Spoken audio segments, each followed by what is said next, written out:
बिस्मिल्लाहिर्रहमानिर्रहीम। अल्लाह के पाक नाम से इस आज के इस बुक टॉकिंग बुक के सेशन का आगाज़ करते हैं। First of all I am thankful to the today's audience and especially Samisa, you came all from USA and being our neighbors, and Rani साहब thank you very much। मुझे शर्मिंदगी हो रही है, आप इतने सीनियर लोग हैं तो माशाल्लाह आसिफ भाई और माशाल्लाह नदीम साहब, नाजिया, सारे जितने भी और बच्चे, हसीब, सारे जितने भी लोग बैठे हैं, it's really great honour for me कि आप माशाल्लाह जो ना वो इस सेशन में आ जाएं। तो आज का हमारा जो सेशन है, ये पहले तो कॉन्सेप्ट आपके साथ शेयर कर लूँगा कि लोग नए हैं, सुनने वाले भी जिन्होंने देख भी रहे होंगे तो उनको भी ये आइडिया, ये कॉन्सेप्ट हो जाएगा। ये जो कॉन्सेप्ट है ये टॉकिंग बुक का, ये मैनेजमेंट हाउस का एक इनिशिएटिव है जो CEO क्लब ऑफ पाकिस्तान का एक पार्ट है और CEO टुडे मैगजीन का एक पार्ट है। तो वो एक इसका एक कॉन्सेप्ट है। इस कॉन्सेप्ट के अंदर हमने एक 2-3 चीज़ें शुरू की हैं, जिसमें से एक टॉकिंग बुक्स हैं। इसका कॉन्सेप्ट ये है कि readers are leaders, readers are leaders. तो ये हमारा कोई 35 मिनट 40 मिनट्स का ये सेशन होगा इंशाल्लाह। और ये एक इंटरैक्टिव सेशन मैंने इसको प्लान किया कि हमारा, क्योंकि किताब पढ़ना छोड़ दिया हमने, और मेरी रिसर्च कहती है कि दुनिया में किताबें हुकूमत करती हैं, लोग हुकूमत नहीं करते। और किताबों से मतलब है वो थॉट्स हैं, वो कॉन्सेप्ट्स हैं, वो आइडियाज़ हैं जो कि, और अनफॉर्चुनेटली हमने को 50 किताबें ना फ़िल्टर करके रखी हैं, जो कि पूरे 2018 में हम हर हफ्ते किताब बुक ऑफ द वीक रखेंगे। तो इस और इस बहाने लोग पढ़ लें। और वीडियो मेकिंग का कॉन्सेप्ट ये है कि हम जो बच्चे इधर नहीं हैं, या हम तो थोड़े से लिमिटेड से लोग हैं, जो मिलियंस और मिलियंस पीपल हैं जो कि एक किताब, अच्छी बेस्ट सेलिंग बुक पढ़ना चाहते हैं, but they don't find time. Even किताब खरीद भी लेते हैं, अपने कमरे में जाकर लाइब्रेरी में या लाइब्रेरी अलमारी में रख लेते हैं, लेकिन वो बेचारी किताब पढ़ी रहती है और अंदर उसको देखते नहीं कितनी दुनिया की विजडम उस किताब के अंदर है। तो ये एक कॉन्सेप्ट है इस पीछे जो कि मैनेजमेंट हाउस का, कि वो कल्चर ऑफ रीडिंग और कल्चर ऑफ बुक्स को प्रमोट करे।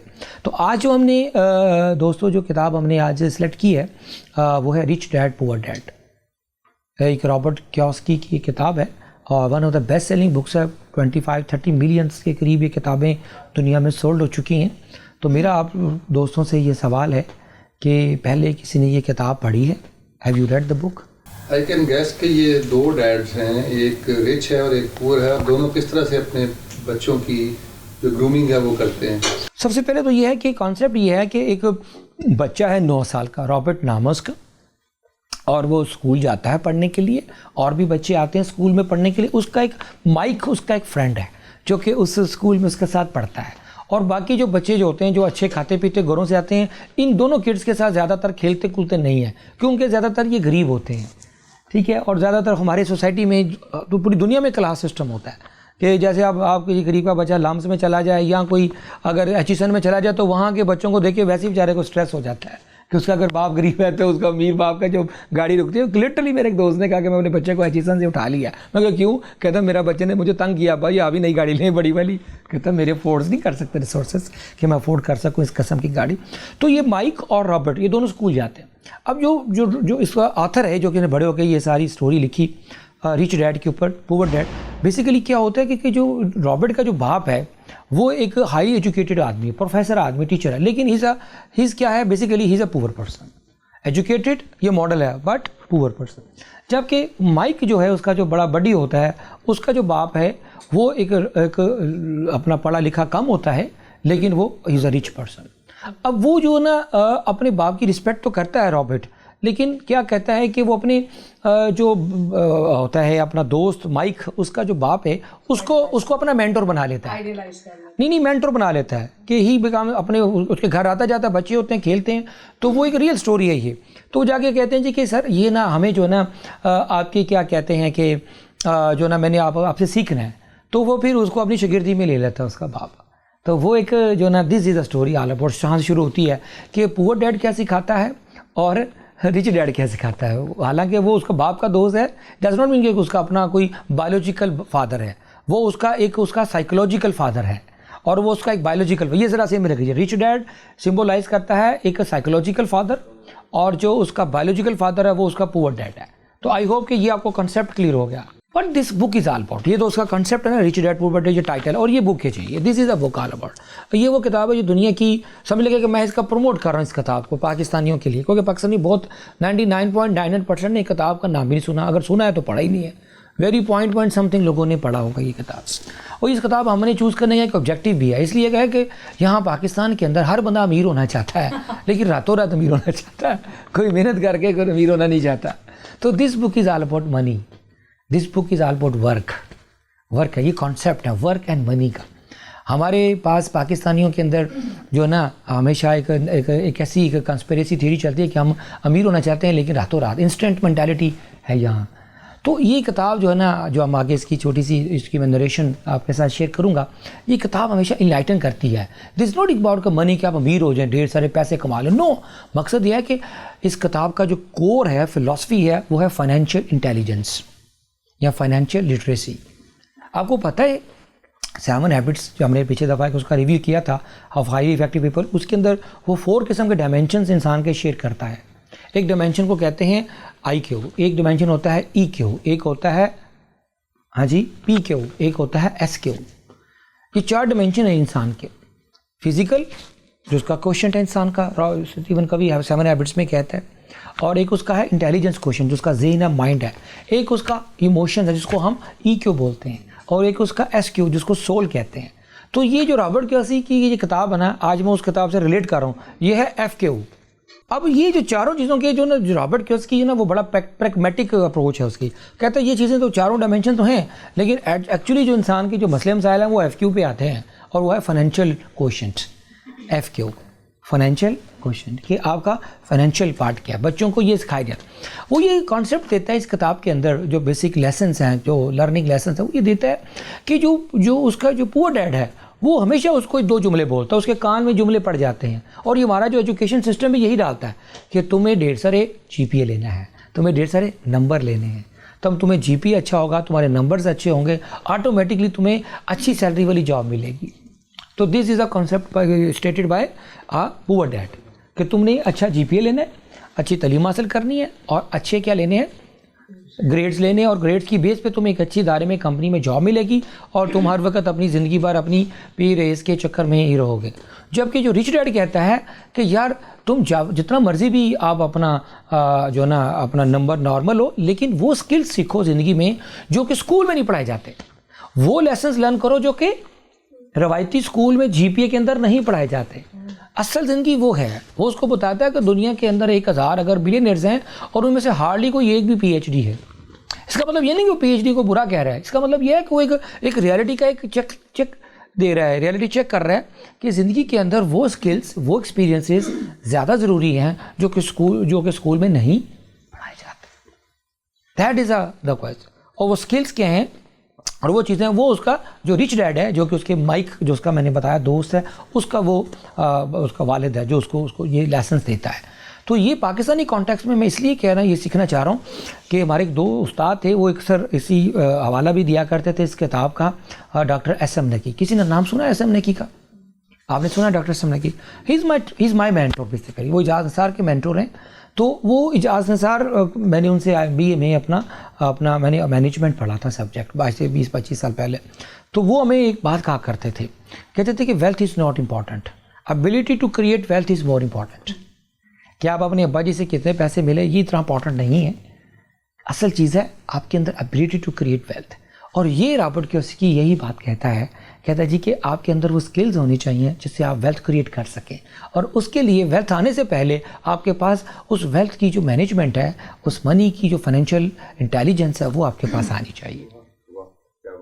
This is the philosophy. और ये आज की नई नस्ल को, हमारी नस्ल को पता नहीं है। सारी ज़िंदगी हम, और एक और तीसरा जो कॉन्सेप्ट है बड़ा कमाल का इस किताब के अंदर दिया गया है जो लेसन्स में, वो है कि वो ये जो रिच डैड होता है, जो पुअर डैड होता है, वो कहता है हमेशा रैट रेस में लगे रहो। The key word is the rat race and everybody is in the rat race of making money. Nobody tells them कि how to get out of this rat race. इस रैट रेस से अपनी बाहर कैसे निकलना है। दिस इज द की।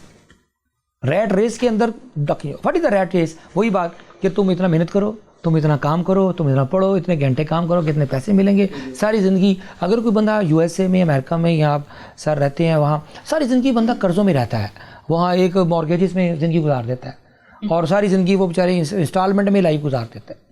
तो यही पाकिस्तानी जो बच्चे हैं हमारे, जो क्योंकि जॉब्स हैं कोई नहीं, तो इस किताब का ये कॉन्टेक्स्ट भी है कि हमने जॉबलेसनेस को कैसे ओवरकम करना है।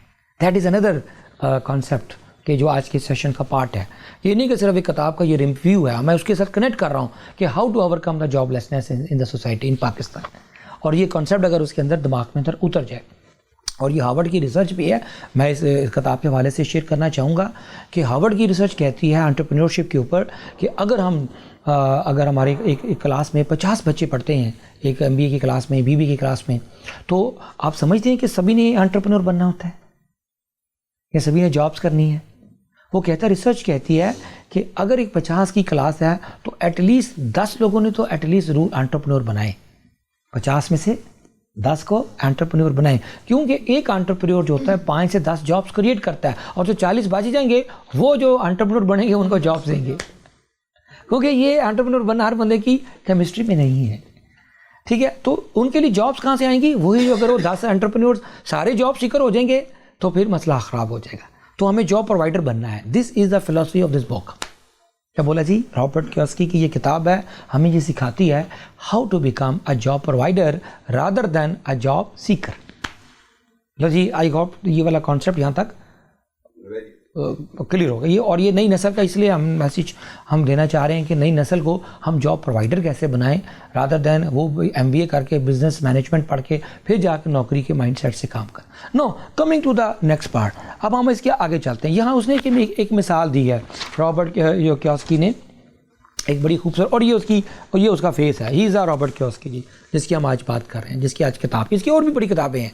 एक किताब ये भी रिच एंड हैप्पी के नाम से भी है, एक मैंने आपको दिखाई है रिच डैड पुअर डैड। ये this is he is a person. और मज़े की बात बताऊँ मैं कि जब ये 47 ईयर्स ऑफ एज का, आपकी सर एज कितनी होगी सर? 60? सर आपकी नदीम साहब 52 और आपकी 50, तो आसिफ आप 52। आपको पता है कि रॉबर्ट कियोसाकी किस एज में रिटायरमेंट ले ली उसने? Officially retirement, he took the retirement at the age of 47, before time. Yes, क्योंकि उसने कहा कि ज़िंदगी में सिर्फ पैसा नहीं कमाना। ये नहीं है कि इसका मतलब इस किताब का बिल्कुल नहीं है जिसमें कोई शॉर्टकट्स बताए होंगे कि रातों रात अमीर कैसे हो जाएं। नॉट एट ऑल, ये एक बड़ी खूबसूरत किताब है।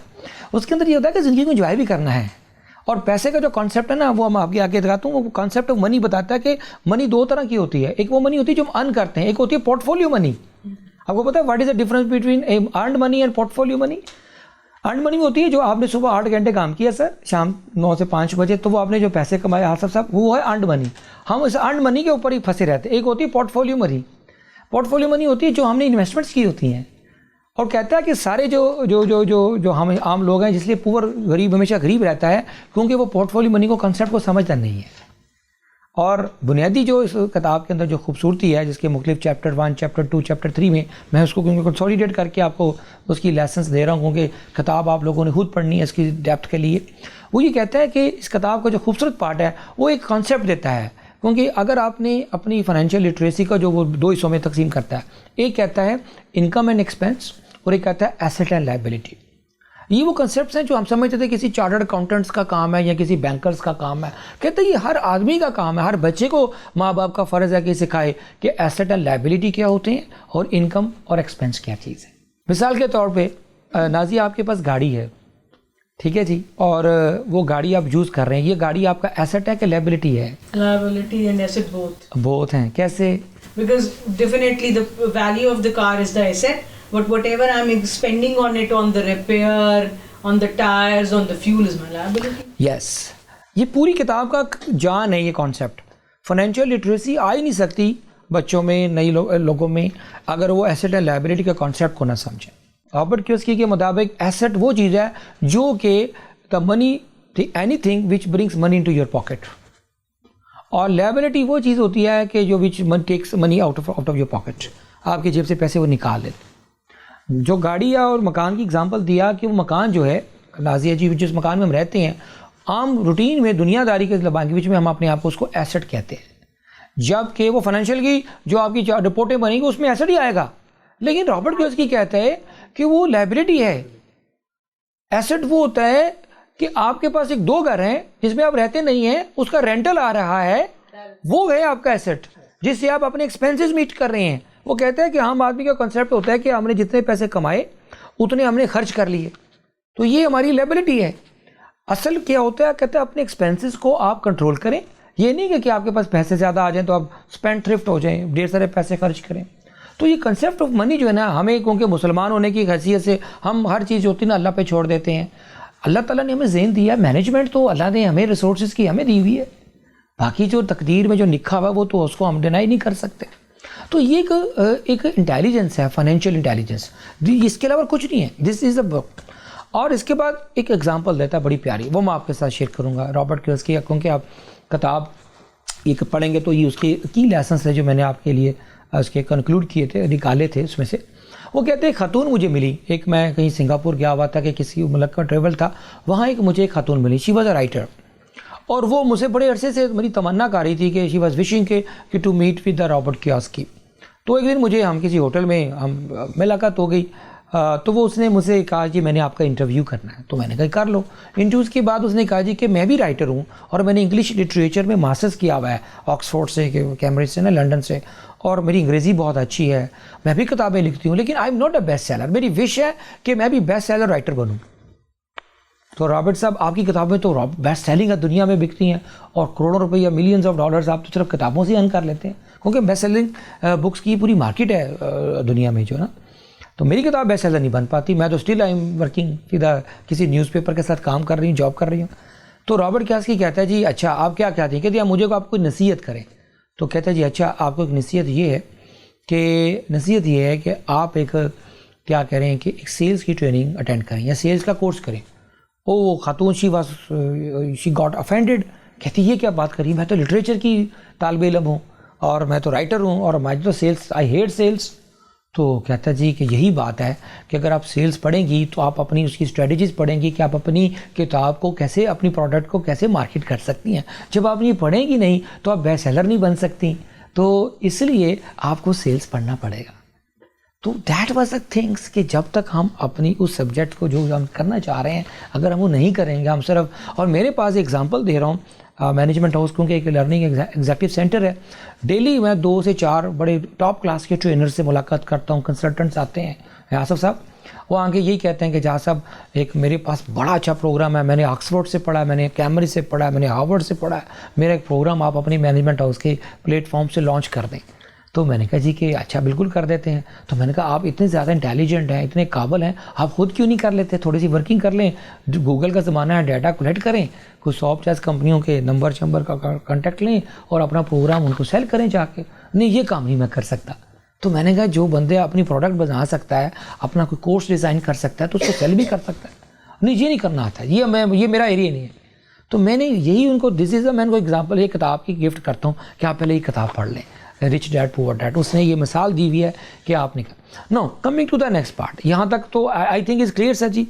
नो एसेट एंड लायबिलिटी के बारे में ये कहता है कि आप अपने जो रेवेन्यूज़ हैं, जो भी आप पैसा कमाते हैं, आप उसके कुछ % आप उसको सेविंग की तरफ जाएँ, और सेविंग करके क्या कहते हैं कोई एसेट परचेज करें, छोटी से छोटी चीज़ के ऊपर भी आप करें। With the passage of time क्या होगा, वो एसेट क्या होता जाएगा, वो ग्रो करता चला जाएगा और लायबिलिटीज़ कम से कम होनी शुरू हो जाएंगी।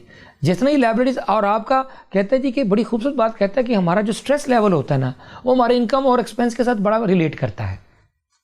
मानी साहब अगर आपकी इनकम जो है आपके एक्सपेंसेस से ज़्यादा है, चाहे अगर 20 रुपये आप कमाते हैं और 18 रुपये आप खर्च करते हैं, तो यू आर स्ट्रेस फ्री।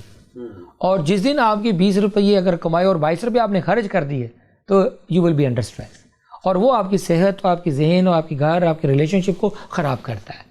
यही वो इंटेलिजेंस है वो सिखाना चाहता है। इट डज नॉट मीन कि ढेर सारे पैसे कमा लें, चाहे आप 100 रुपये कमाएं, चाहे 1 लाख रुपये कमा रहे हो, अगर आपने वो बैलेंस आउट कर दिया, अगर वो आपने जो पैसे सेव कर लिए वो आपने बचा लिए, वो आपकी इन्वेस्टमेंट है। क्योंकि कहता है कि ये जो लाइफ है वो लॉन्ग टर्म है, ज़िंदगी में जो शॉर्ट टर्म लोग खेलते हैं वो कभी कामयाब नहीं होते।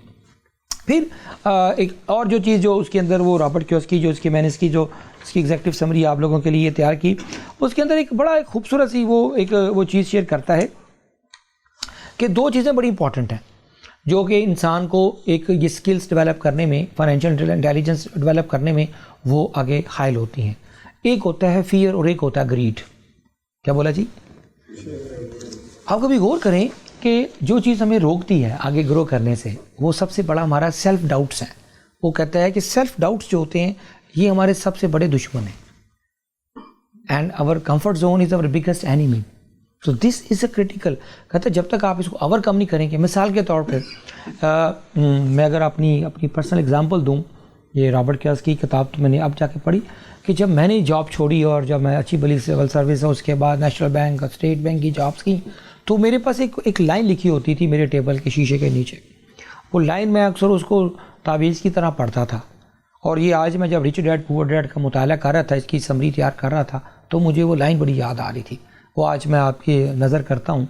वो ये कहता है कि you can not discover new ocean until you lose the sight of the shore first। आप नए समंदर की तलाश नहीं कर सकते जब तक आप साहिल समंदर को नहीं छोड़ते।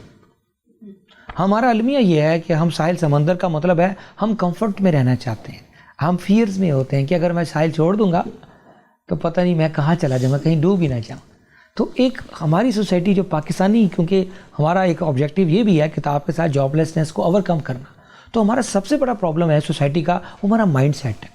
और माइंडसेट किस चीज़ का, हम रिस्क अवर्स कौम है, we do not want to take risk.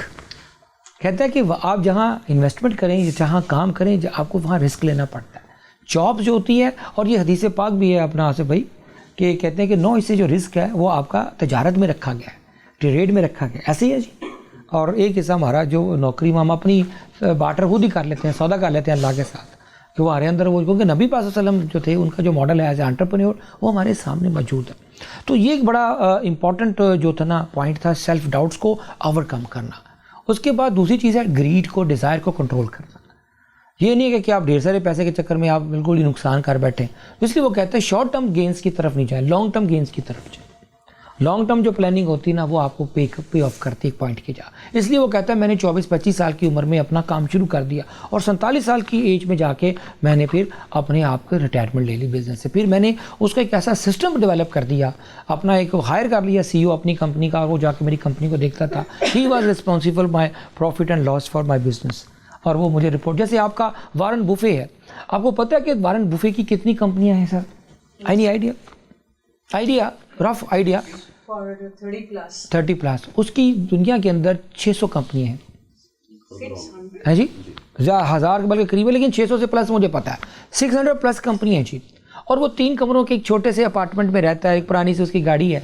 तो दुनिया का one of the richest man, billionaire है। इट डज नॉट मीन कि वो बहुत बड़ा स्पेंड थ्रिफ्ट है, और उसकी जो वेल्थ है 70%, जितना ये बिल गेट्स है उसने 70-80% चैरिटी में डोनेट, फाउंडेशन बना के उसमें डोनेट कर दी और उधर रिटायरमेंट ले ली सर। तो वो दोनों अब लिविंग, लेकिन वो 600 कंपनियों मैनेज कर रहे हैं। इसका मतलब ये नहीं कि वो सारा दिन बस वो खाते खोल के बैठे रहते होंगे, ये उनकी मैनेजमेंट है। आपका मैकडोनल्ड है जो आपके पास काम कर रहा है, आपका मैकडोनल्ड पता है कि 50-55 हज़ार उसके आउटलेट्स हैं दुनिया में, एक उसका CEO है, और शाम को जब रात होती है तो उसको अपने सारे 50-55 हज़ार जो आउटलेट्स की सेल्स का पता चल जाता है एक टिप के ऊपर। इतना इलेक्ट्रॉनिकली सिस्टम सारे SAP करते हैं, पढ़ाते हैं। तो आप देखा कि दुनिया में टेक्नोलॉजी इज गेम चेंजर, तो उसके पास सारी डील की चीज़ आ जाती है। तो एक बंदा बैठ के न्यूयॉर्क में बैठ के पूरी दुनिया के आउटलेट्स को कंट्रोल कर रहा है अक्रॉस द ग्लोब, चाहे वो फ्रेंचाइज हैं चाहे वो किसके हैं, लेकिन उसके पास पूरा चलता है कि आज मैकडोनल्ड कहाँ खड़ा है। तो ये इस किताब के अंदर ना एक बिफोर आई मैं क्वेश्चन आंसर लेता हूँ 2-4 और क्लोज करूँ, तो इसमें एक बड़ी प्यारी बात की रॉबर्ट कियोसाकी ने इसकी शुरू की किताब के पहले 3-4 पेजेस में, जब वो एक अपना ग्रेजुएशन मास्टर्स कर रहा था, अपना MBA कर रहा था एक अमेरिका की बड़ी मशहूर यूनिवर्सिटी से, तो कहते जी कि वो जो एक हमारे एक जो कि मैकडोनल्ड के ऑनर थे उनको इनवाइट किया गया एज अ गेस्ट स्पीकर। तो जब क्लास में आए तो उन्होंने पूछा कि मैं क्या करता हूँ, व्हाट डू आई डू। हमने कहा जी कि आप क्या करते हैं, हु एम आई। उन्होंने कहा जी कि you are the owner of McDonald, you are, उनका जो नाम था जेन में नहीं आ रहा, आप मैकडोनल्ड को ऑन करते हैं। फिर कहते मैं करता क्या हूँ, what do you do, what I do. कहते जी आप तो मतलब दुनिया के जो बेस्ट बर्गर्स हैं वो सेल करते हैं और बड़ी मशहूर आपकी प्रोडक्ट है। तो फिर वो कहते हैं no, my name is this, you are right, but I do not sell burgers, trust me, I do not sell best burgers, I sell burger but I do not sell best burgers. मेरे से अच्छे burgers भी outlets हैं जो मेरे से अच्छा burger बेचते हैं। कहता कि my real business is real estate. I बस कहता पूरी क्लास वी वर शॉक्ड कि हम बर्गर नहीं मैं बनाता, मेरी असल जो है वो क्या है जी, रियल इस्टेट है। कहता जी कि दुनिया में मेरी इतने हज़ारों आउटलेट्स हैं और हर अमेरिका के हर घर देखा जाए तो प्राइम लोकेशन के ऊपर मैकडोनल्ड है। जो प्राइम लोकेशन होती है जो कि एक जो मेरे आउटलेट की जो प्राइस है, उसकी जो रियल एस्टेट की जो वैल्यू है, और वो बढ़ती रहती है, और with the passage of time वो डबल ट्रिपल होती रहती है। तो कहता है कि मेरे पास जितनी, अगर मैं अपने सारे मैकडॉनल्ड्स की जो लैंड है उसको करूं तो मेरी जो पता नहीं कितनी एक स्टेट बन जाती है, पूरी छोटा सा मुल्क बन जाता है। तो my real business is my real estate. तो I invest in real estate rather than in burgers, और दिस इज योर परसेप्शन कि आई सेल द बर्गर्स। तो वो ये कहता है आप एक ऐसी जगह इन्वेस्टमेंट करें जो आपको पे ऑफ करे, आपके आने वाले नस्लों को भी पे ऑफ करे। तो sir this is was the book, और आखिर में वही क्लोजिंग जो जुमला वो यही है कि this is all about wealth जो होती है, इसका तल्लक आपके जहन के साथ है। ये खुदाल करनी पड़ती है, ये गोल्ड जो होते हैं ना, डायमंड्स इन द अपना क्या कहते हैं अंडर योर फीट वाली बात है कि आप अपनी काबिलियत को डिस्कवर करें। वो कहते हैं जी, क्लोजिंग मेरा एक आज इस किताब के हवाले से एक जुमला आपके साथ शेयर कर रहा हूँ। कहते हैं जी, काम ऐसा करो कि नाम बन जाए। आसफ साहब, काम ऐसा करो कि नाम बन जाए, और नाम लेते ही काम बन जाए। थैंक यू वेरी मच जी, बहुत शुक्रिया जी आपकी सारी है जी। तो छोटी सी हल्की फुल्की टॉक थी। और एनी क्वेश्चन, आपके कोई 2-3 questions, I will love to invite questions. ये थोड़ा सा मैंने एक ओवरव्यू दिया कि ये किताब के बारे में क्या है, रिच डैड का कॉन्सेप्ट क्या है, पुअर क्या है। तो आज आप भी एक प्लेज करें कि आप भी अपने किसी को रिच डैड ढूंढें अपना, ठीक है, जो आपका मेंटर हो, जो आपको सिखाए कि ज़िंदगी की आप ups and downs, plus minuses, तो आपको करे। और एक और बात इसमें जो मिसिंग हो गई वो ये कहता है कि हमारी, और ये आज की नई नस्ल के लिए मैसेज भी है। मैं क्योंकि MBA को पढ़ाता हूँ, बड़ी यूनिवर्सिटी में जाता हूँ, तो एक प्रॉब्लम ये है हमारी नस्ल का कि मुझे पैसे बताएं कितने मिलेंगे। कोई भी काम होगा पहले कहते हैं जी आप बस मुझे पैसे बताएं। तो रॉबर्ट कियोसाकी जो ना कहता है कि मेरे जो रिच डैड ने मुझे लेसन सिखाया कि जब ज़िंदगी में वो स्किल्स जो आपको अमीर बनाते हैं वो स्कूलों में नहीं मिलेंगे। पहली बात, आपको उन लोगों से मिलेंगे जिनके पास तजर्बा है, और आपको वो तजर्बा हासिल करने के लिए बगैर पैसों के भी काम करना पड़ जाए उनके साथ, तो आप ज़रूर करें। अगर आप कहेंगे मुझे पैसे मिलेंगे तो मुझे तजर्बा भी मिलेगा, ये नहीं होगा।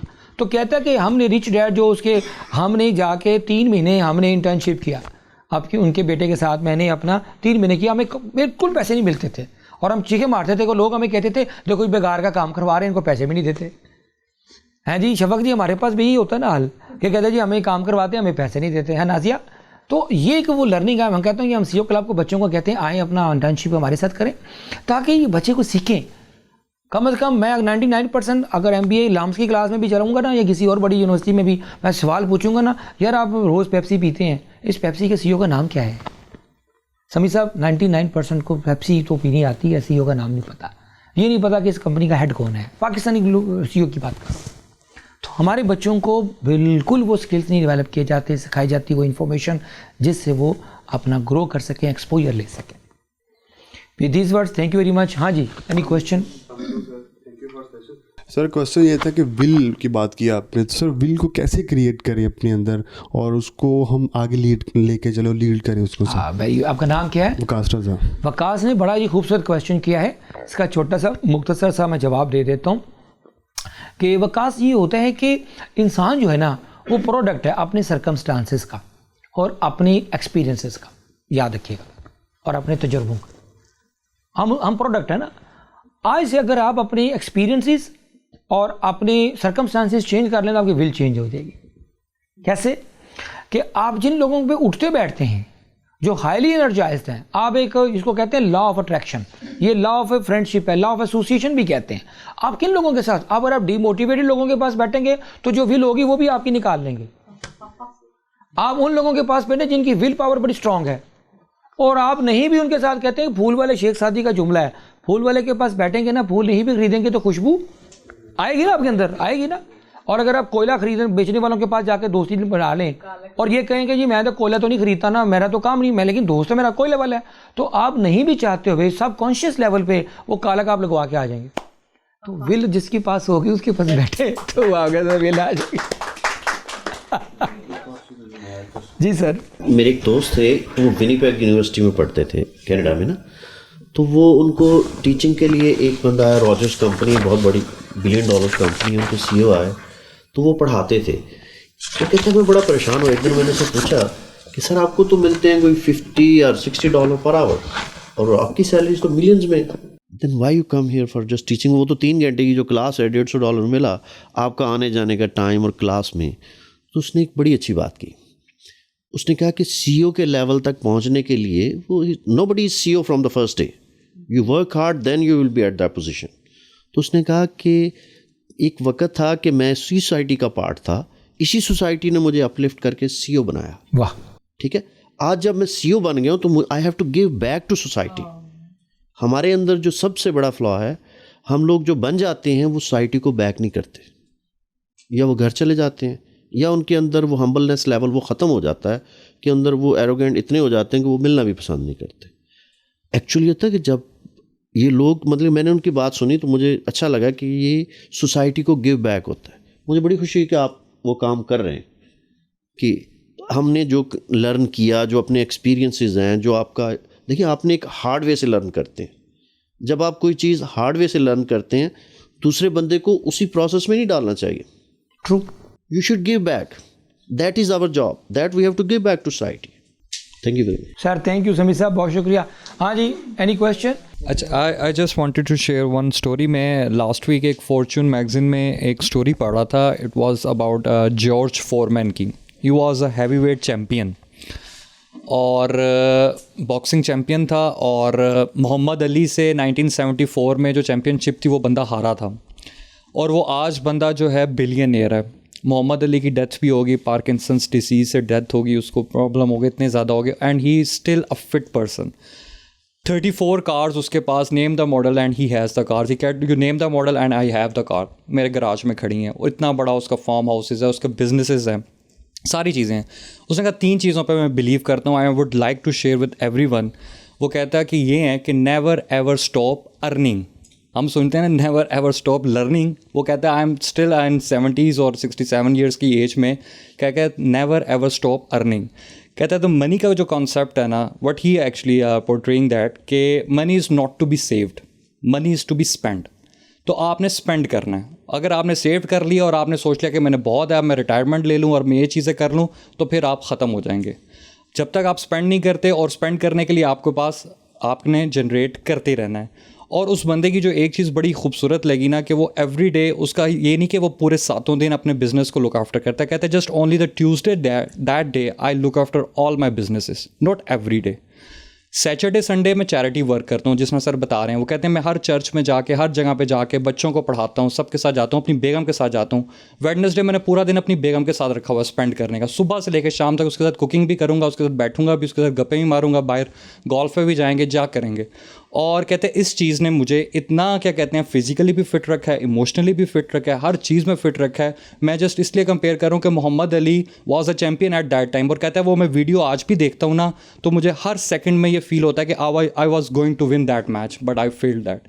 और लेकिन वो ही वॉज द चैम्पियन। मेरा अभी भी बहुत अच्छा दोस्त है, लेकिन उसको कॉम्प्लिकेशंस भी होगी, बेचारे को प्रॉब्लम भी होगी, उसकी डेथ भी होगी, but I feel my self fit because of that कि मैं सारी चीज़ें जो हैं रेगुलरली कर रहा हूँ। Excellent, excellent. हाँ जी, और कोई लास्ट क्वेश्चन? हाँ जी आबा साहब, कोई आपका कोई कमेंट्स?